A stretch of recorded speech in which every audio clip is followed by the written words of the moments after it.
quick housekeeping notes. Closed captions are available through Zoom, and you may turn them on or off according to your preference. There is a button at the bottom of the screen labeled CC that will allow you to adjust the captioning settings. And please remember that all AIGA events follow our code of conduct. This session is being recorded and will be available for viewing post-event. We're also live streaming to our followers on Facebook and LinkedIn. And please connect with us and share your experiences on social media. The hashtag for this event is AIGA Design. Now, it is my pleasure to welcome Bennie Johnson, AIGA's Executive Director, and today's guest, Tim Riley, Senior Director of Experience Design at Warby Parker. Bennie.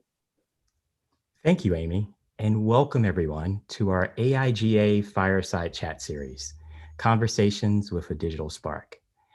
Today, it's an incredible privilege that we're going to get a chance to sit down and explore both a company and a design leader.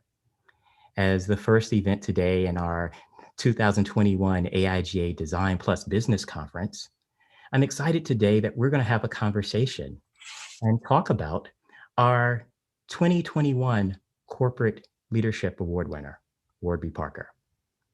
Innovator, disruptor, social entrepreneur, are some of the ways that we've described Warby Parker. But companies are made up of not just attributes, but they're made up of process and people and leaders that define culture. So today it's going to be a great conversation that I'm happy to welcome Tim Riley, the Senior Director of Experience and Innovation with Warby Parker. Tim has often been called a design leader, really an architect of experience, and kind of a curator of our digital worlds, but more importantly, just really an awesome person. I can say it's been a delight to get to know Tim over the last few weeks and have conversations with him. And I want to invite you in today to this conversation. So first, let me welcome Tim. Hey there. Thank you very much for having me. Thank you very much for those kind words. Very much appreciate them. It's a real delight, as I said, to have you here.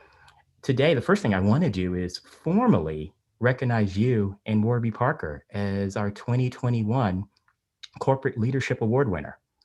From AIGA, we've only given out 30 corporate leadership awards in 100 years.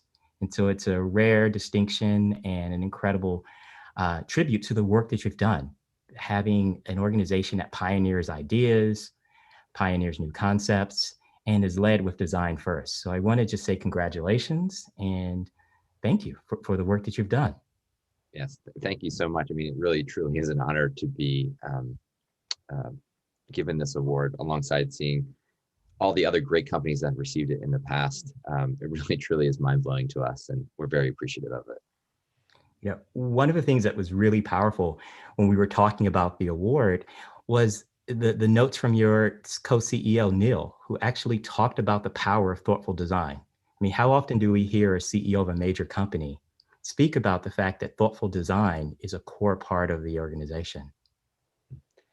Yeah, I would just say that it's always been a part of it. And if you really think about how Warby Parker is structured, the main thing that we do is we sell glasses, right?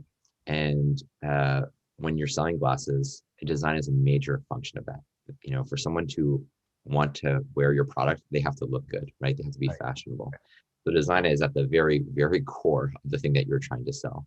And when something's so far deep rooted into the core of your business and your product, it sort of permeates throughout the rest of the organization.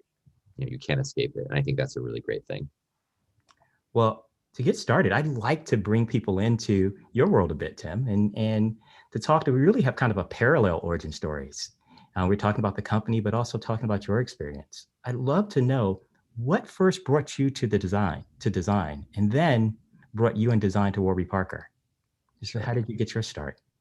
Yeah, how did I get my start? Well, I think I was doing, prior to Warby Parker, I was doing a lot of consulting work for brands like Volkswagen and Audi and Walgreens. And it was really around the idea of a customer experience and a customer journey, and just realizing how, especially when you're doing something like buying an automobile, how complex that journey is, and how there are so many touch points that you can design throughout the process to essentially make or break an experience. And that was a very transformative learning process for me, especially when you think about the sticker price of what people Right. are spending on a car. And just goes to show you how important it was, and learning how certain small details really did enhance an experience and sort of make it best in class.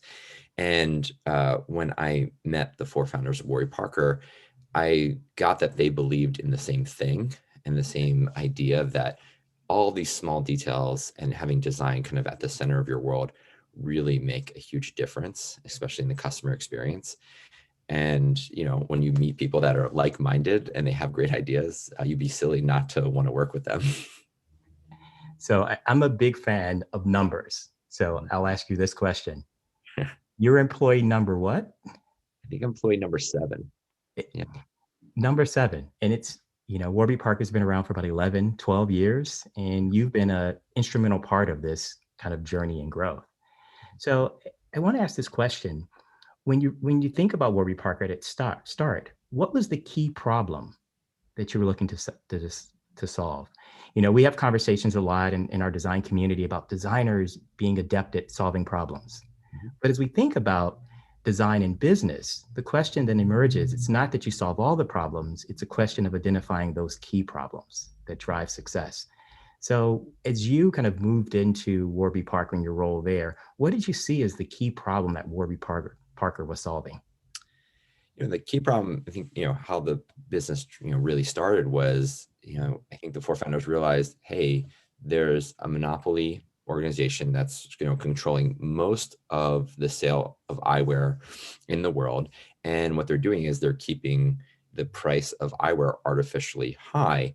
And, glasses have been around, this technology has been around for 700-800 years. And it really hasn't fundamentally changed all that much in that time. And so I think the premise really at the time was, why do glasses cost as much as an iPhone? They're not that expensive to make. And then on top of that, the experience of buying glasses online really wasn't a thing. And then if you go into stores, it was sort of an uneven experience. A lot of times the glasses were locked away in a case. You couldn't really touch them. They're very expensive, as we noted, and it just didn't feel like a great experience. And we just thought, well, the idea is to have vision for all, right? That's the main goal. How do you make glasses more affordable, more accessible, without sacrificing any of the quality? And that was the main problem that we were trying to solve there. Okay. So as you've kind of worked through, you've talked about some of the pain points in the customer journey and the experience of design. And I know you've been a part of it. Could you speak a bit about some of those innovations that Warby Parker has done, from, removing the glass so it's accessible to glasses, to 5x5, to trying at home, or even to the latest app? Yeah, Love sure. for our audience to hear a bit about that. Yeah, absolutely. So when Warby Parker first launched, it launched online only. And what they did is they had an innovation. The 4 founders came up with this innovative home try-on program where you could go onto the website, pick out 5 pairs that you want to try at home for free, would send them to you. They would have blank lenses in them. And so you could spend 5 days with them, try them, see what you would like.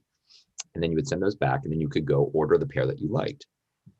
So a couple things happened there. First, this was an incredibly popular program where they basically ran out of inventory in the first couple of weeks, and they had to amass a waiting list of 20,000 people waiting to try on those glasses. So it was more successful than they thought, in the best way. And then what was happening there is that people were calling up and saying, hey, I wanted to try on your glasses, but all your home try-on frames are unavailable. Can I stop by your office? And at the time, Warby Parker's being run out of one of our co-founders, Neil's apartment. And he would say, sure, you can come by, but it's not an office, it's my apartment. And the glasses are on my dining room table, but feel free to come by. And so I think that speaks to the accessibility nature and how you go above and beyond for the customer experience. And then we thought, well, that would be kind of weird if people would come, but they ended up doing it. And it was great because you had this connection with the customer immediately. You could get feedback in real time. You could understand what people liked and didn't like. And we took that little piece of inspiration and we brought it when we had our first proper office to New York City. We opened up a showroom. That led to more showrooms. Those showrooms led to proper stores. So in 2013, we launched our first store.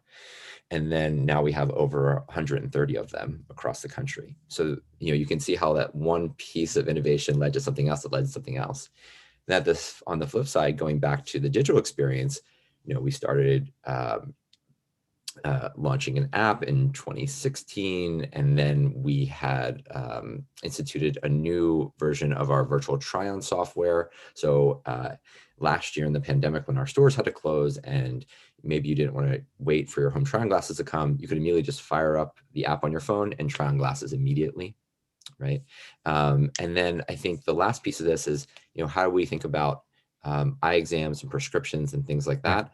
So now all of our stores are outfitted with doctors and eye exam booths. And if you can't make it into a store or you live far away from one, we designed an app where if you have a recently expired prescription, you can take a very short test, it takes about 15 minutes or less, from the comfort of your home to see if your eyesight has changed. And then a doctor will look at it and can renew it for you. So at any point in time, what we're just trying to do is reduce the friction of the process of buying glasses. And, we've made great strides, and we still think we have a long way to go as well. Yeah, it's incredible to watch your approach. We talked before about this holistic experience and being agnostic on the platform, from the store to the try-on experience to at home to your app. It's really kind of dealing with these tensions between, you're mentioning kind of medical health needs of a business, your prescription, your actual eye space, to style and commerce and convenience, kind of dealing with that disruptive space. What's nice about our conversation about Warby Parker is you've been there for the arc of 10 years. So we often think of startups or new companies as this kind of spark that happens there, and not a conversation about continuity. Would love to hear your thoughts on how you've dealt with success and scale, right? Because it's one thing, as you said, to sell 20 glasses. It's another to, I think, provide 8 million.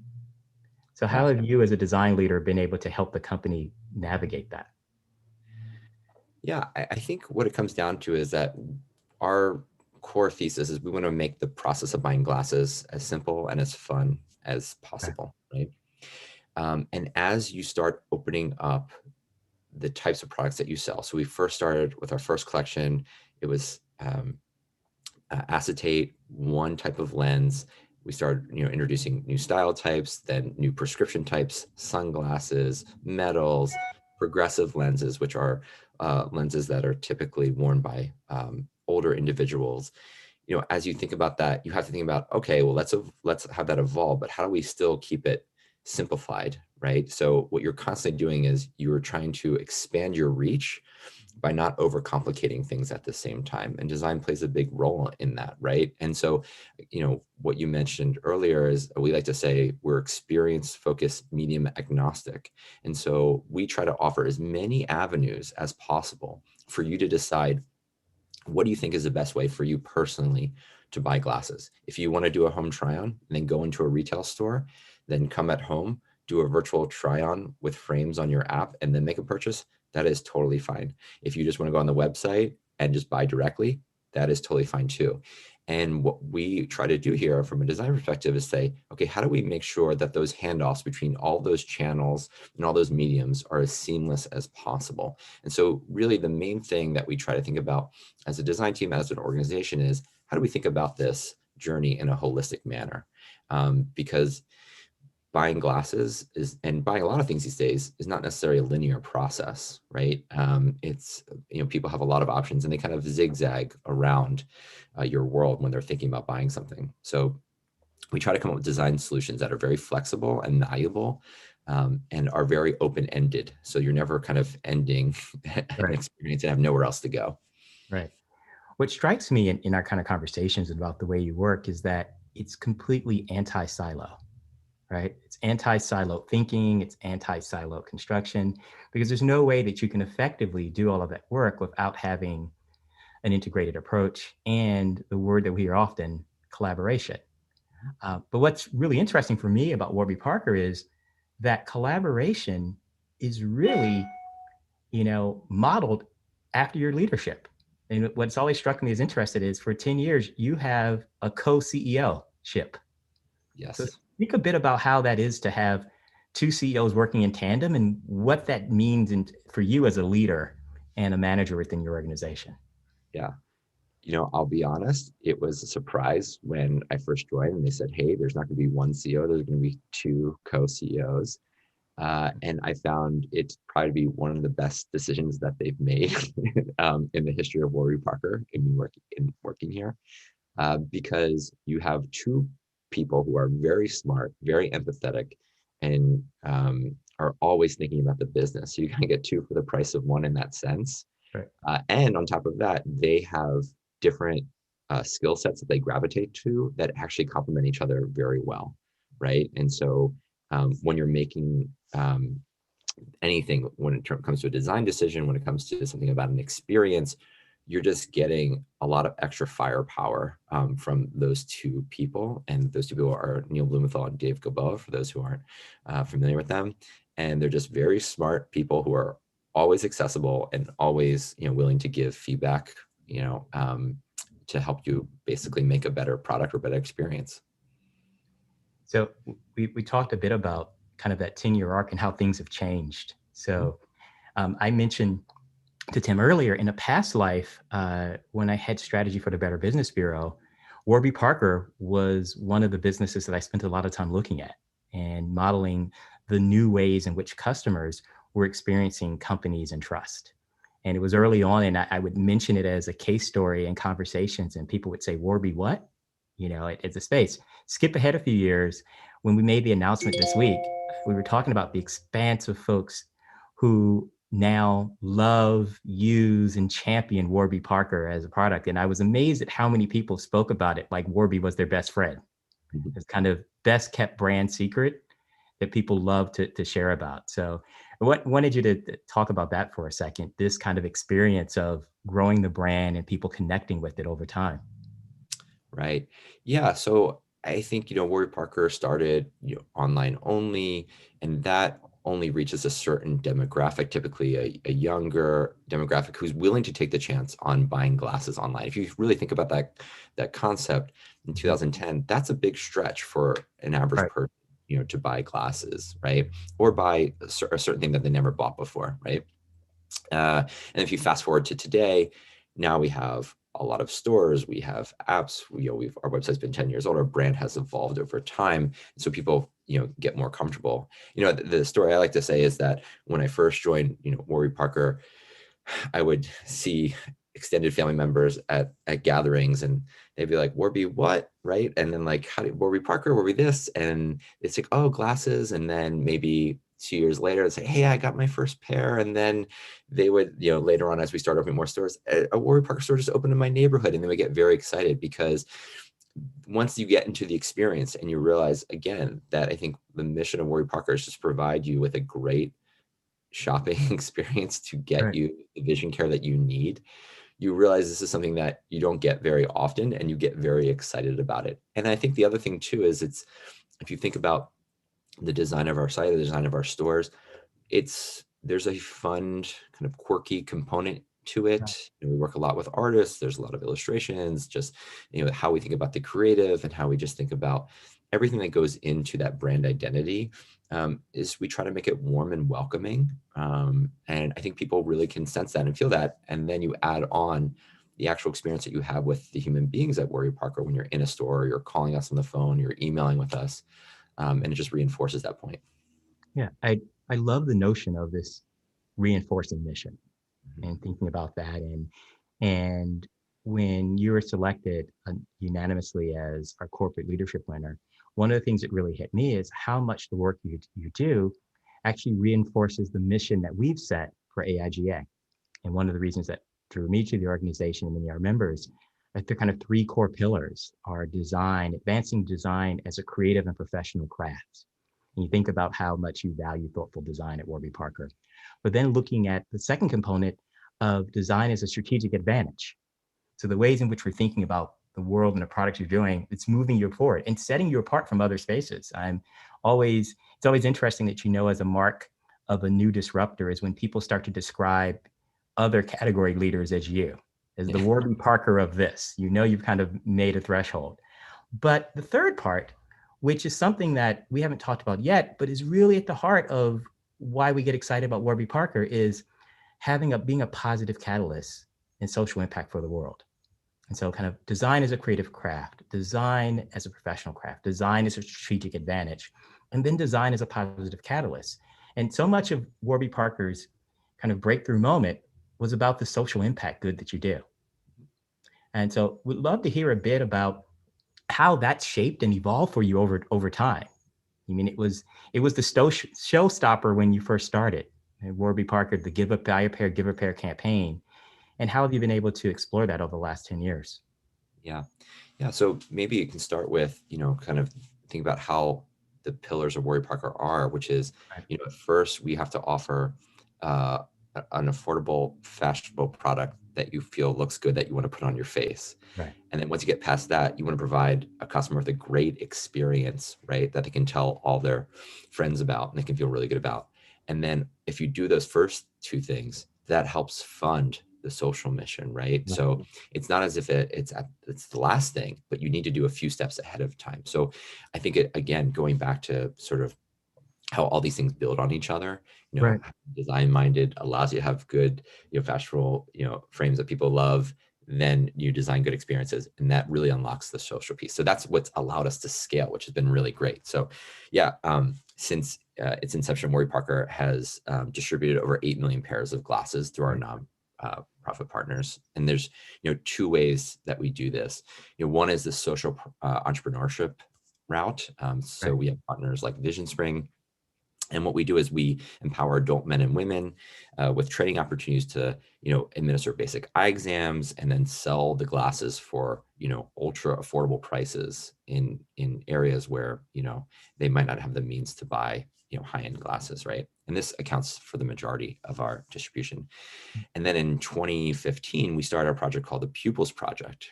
And we started in New York City with New York City public schools.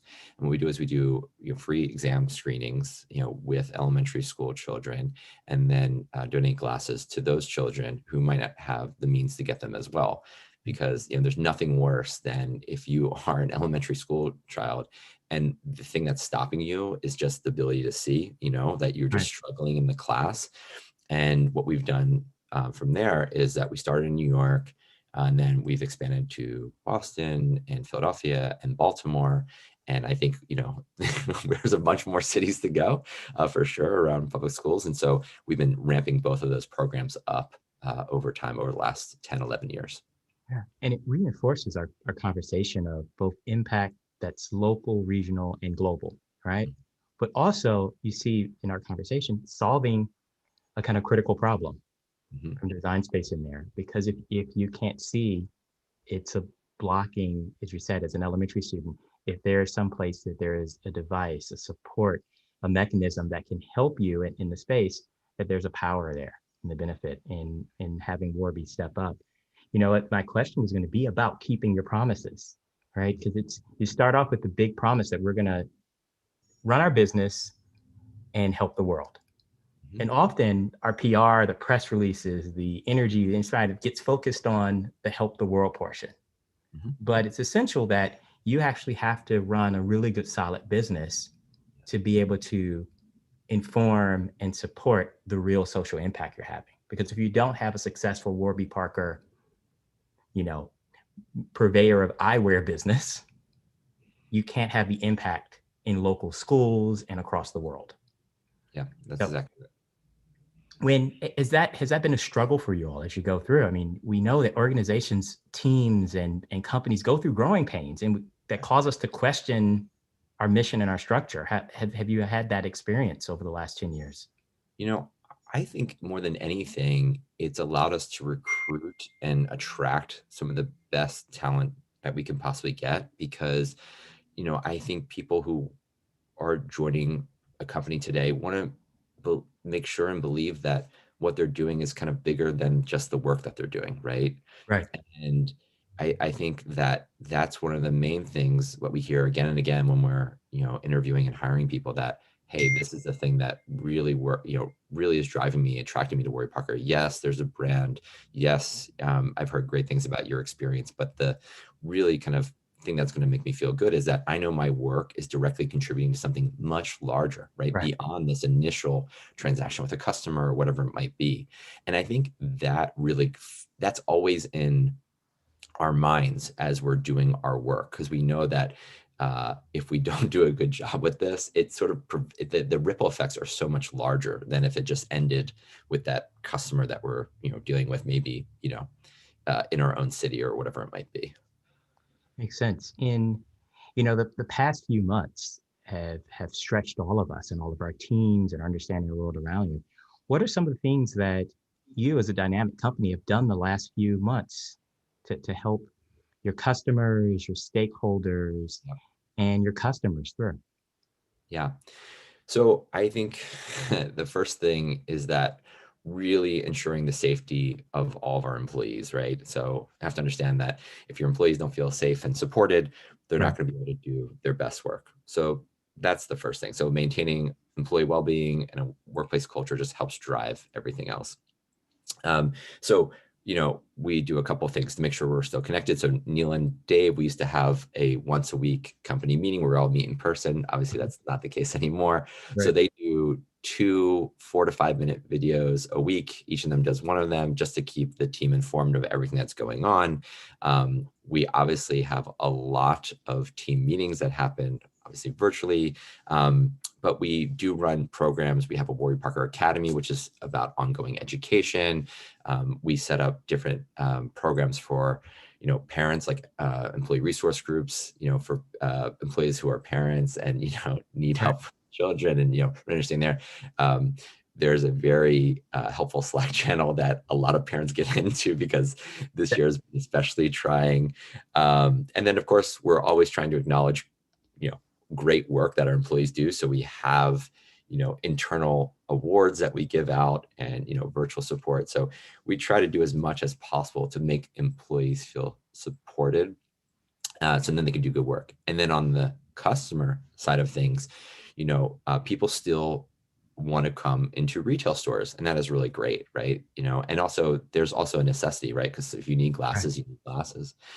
And so my team specifically worked very closely with the retail team to build out a waitlist concierge feature that allowed us to help manage and set expectations for people who wanted to come to the store, make sure it was not crowded. We worked as an organization to kind of create a flow through the store so you could get handed off to different people at different times, just to make the experience more efficient and also, paramount to everything, making sure everyone, not just employees, but also customers, felt safe in our stores.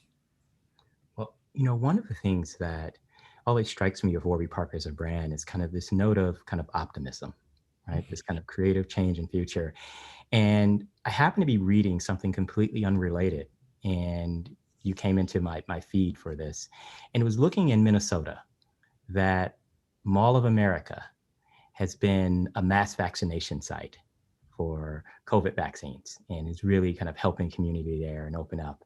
But as a part of that dialogue, there was also a statement in there that said Warby Parker is going to be opening a new store at Mall of America. Kind of as we kind of transition through this phase of the pandemic, that spoke to kind of optimism of kind of our way forward. And glasses are essential, and stepping up to be a part of that conversation that you were investing in the community and to be there, that this would be an opportunity that goes forward. It's something that I admire about the way that you work forward with Warby Parker. What are the things that you're most excited about when you think about what's ahead for the company and your role with design? Well, I think to your earlier point, the thing we were talking about is, the best kept brand secret. I think we're really looking forward to making that less of a secret, making that more known, or maybe everyone just shares the secret together and they all think that it's a giant secret. I think it's theirs, and there's something powerful about that, right? Absolutely. You're clearly known, but I saw a charm that folks had from all different ages who reached out to me that this was something that was touching them. Yeah. So of course, I think that's, that is obviously top of mind for us. I think going into this year, getting back to opening a lot of stores, as you mentioned, the announcement there in Mall of America.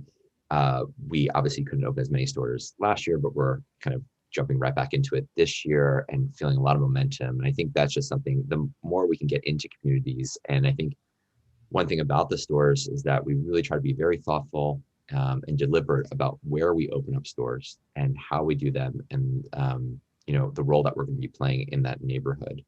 And so that is something that, we're always very excited about. And then, we have our own lab right now right Okay. outside of New York City, and we're about to embark on another lab, a second lab in Las Vegas. Okay. Yeah, super awesome. Which basically just means that we'll be able to get glasses to customers faster, Factor. Right. right? And again, it goes back to that accessibility piece, and just making that experience so much better. And then I think there's just a lot that we'll be working on now as we're opening up more stores, and as people have been coming off this year where basically digital experiences, e-commerce has been a big part, if not the Right. only way they've been working. And how do we meld those two worlds together, right? Right. I think more than ever, people are going to be kind of coming back and forth between those two worlds. And for me, I think Warby Parker is very uniquely positioned to do that, to be a brand that can, really help customers float seamlessly between those two worlds. And that to me is sort of like a holy grail in terms Right. of like a great customer experience. Um, yeah, and it's not going to be done this year. It's Yeah. an ongoing journey, It's a work in progress, right? work This in is a part of the progress. journey. And as they say, design is never done, and neither will this work be. So those are the things I'm most looking forward to for sure.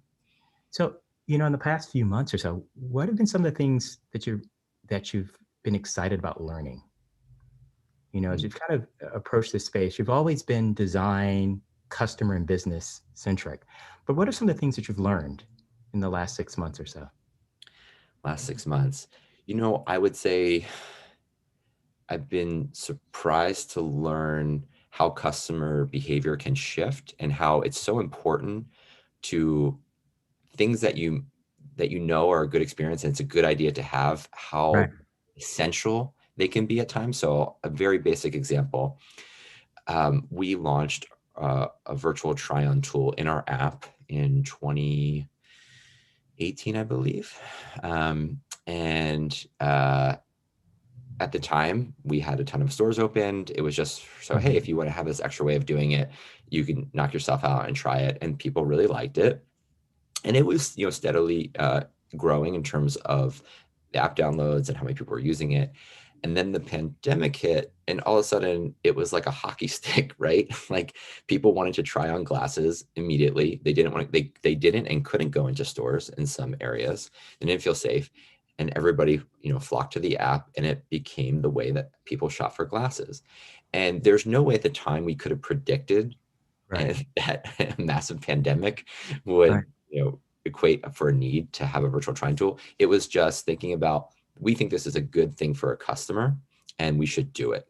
And we were, luckily, because we took that route, we were very prepared to sort of ride, the shift to a more digital experience for the time being. And then now, as I think stores open back up, when we shift back, we kind of think about the same thing. How, that's the takeaway for me, is how can we build things, because we never know what we're going to need to Right. flex. So you just Right. need to be strong kind of across the board, right? You can't have any, blind spots or gaping holes in the experience.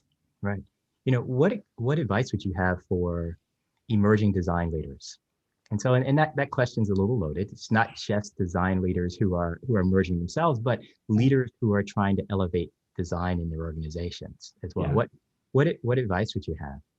Yeah, I don't know if this is, that much of a hot take, or that great a piece of advice, but really understanding that design exists everywhere and completely outside of your team and your department, right? Mhm. So everything that every department, every decision they make has an element of design in it, right? So if your supply chain team that you work with, decides that 9-day shipping is acceptable, right? Right. That Right. is a design decision, because that affects the experience, right? If your store design team, feels that you should have very small stores and they're too crowded, that is a design decision.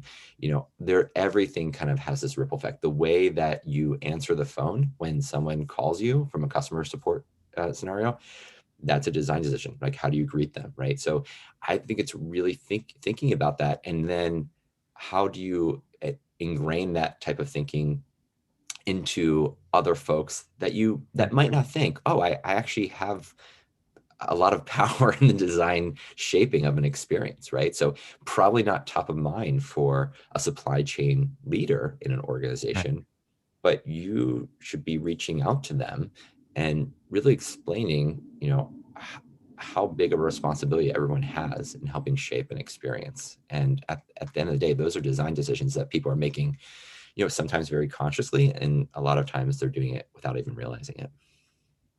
So I'm going to ask you a question that's going to poke fun at a conversation we had a couple weeks ago. Is a complete fashion design question. I asked Tim, everyone, what's your favorite eyeglass style? And then I cut him off really quickly and said, no, what I really want to know, what's the most horrible eyeglass choice you've seen at Warby Parker?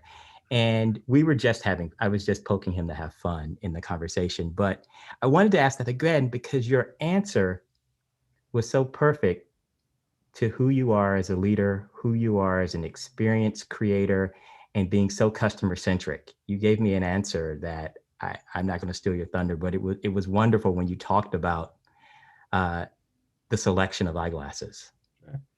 Let's hope I can repeat it. I hope you can. I just threw it out there, but if not, you're gonna help fill in some of the gaps. Okay. I think the thing is that there are definitely styles that we put out that become bestsellers, and everyone loves them, or a very large percentage of people, buy them.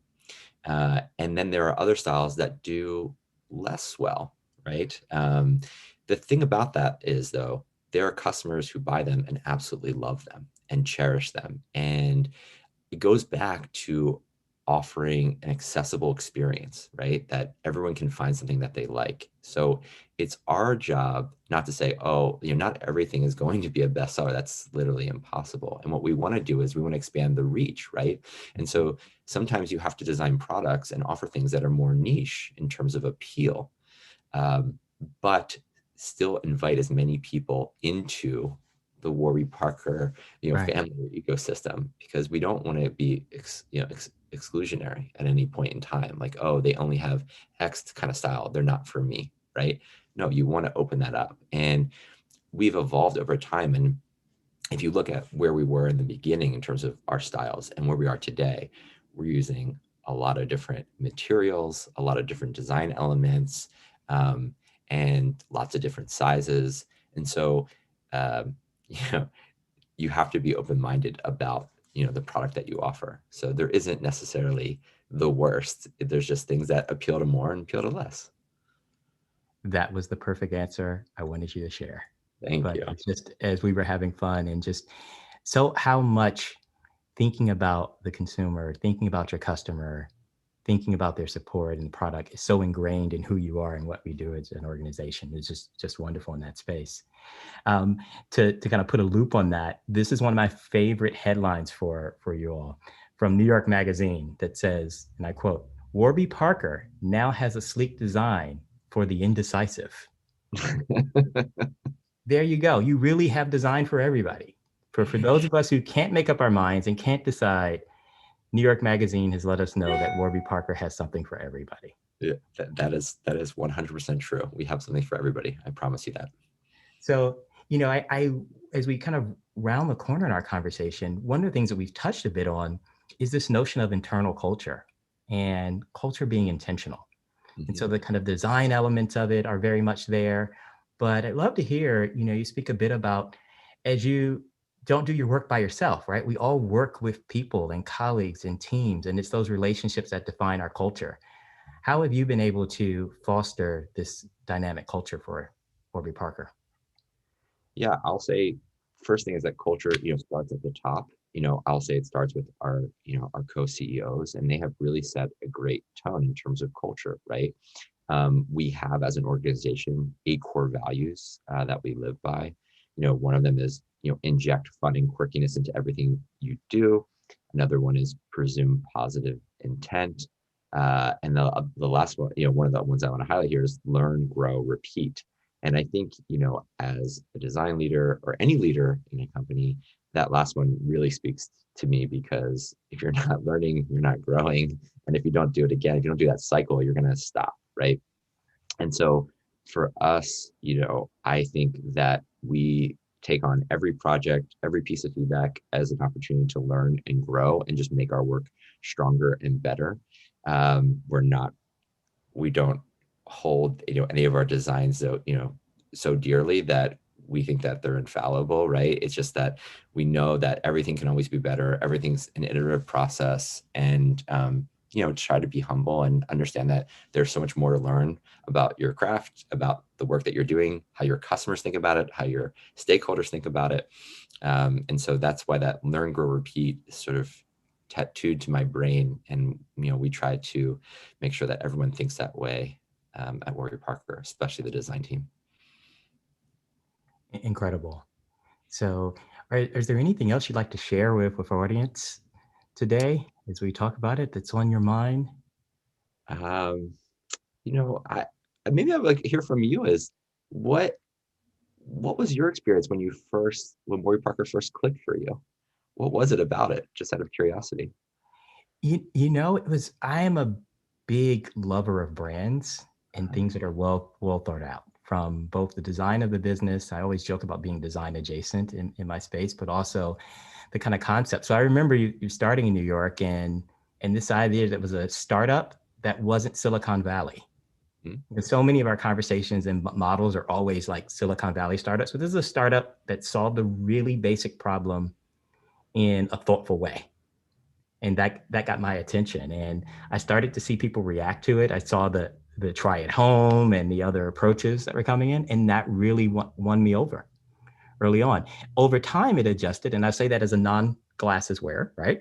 In a family of glasses wearers who now you have three other customers in my household, right? And so then being on that end as a dad, as a parent, as someone coming in there and seeing the space that this is affordable and accessible, was really powerful for me, and watching the commitment. I love the idea, going back to numbers, that you started off with 4 classmates with a $2,500 award in business school. Skip ahead 10 years later, and you've served 8 million glasses across the globe. That kind of moment in story was really exciting. So like I said, I'm a brand startup story guy. So those are the things that first attach me. And then as a dad, having a way to have accessible eyewear for my kids is really important. That's very great to hear. And I think you used a word that we use a lot at Warby Parker, which is how do we be as thoughtful as possible about all the decisions that we're making. And if I was to leave on that note, I would say, that's something I think would benefit everybody, is just to be incredibly thoughtful and deliberate about the decisions that you're making within anything, but especially in your designs, and it'll serve you well for sure. Excellent. And as we were talking, and I think those are powerful words to leave on, someone just sent a question to me to ask what was the next big design challenge that you saw Warby Parking have. And I think the notion of approaching the world being thoughtful kind of opens you up for that. So I'd like to say, Tim, thank you for spending the time with us. We're going to see each other again at our national conference that we're having later in the year, where we'll do more celebration of Warby Parker. Really appreciate our conversation today, and want to thank you and Warby Parker for really deepening our focus on both design and commitment, and for changing the way that others see us and really changing the way that we see the world. Thank you, Tim. Thank you, Warby Parker. And thank you all for joining me for this fireside chat. We really appreciate it. Thank you. Thank you very much. It's been an honor. Thank you, Bennie.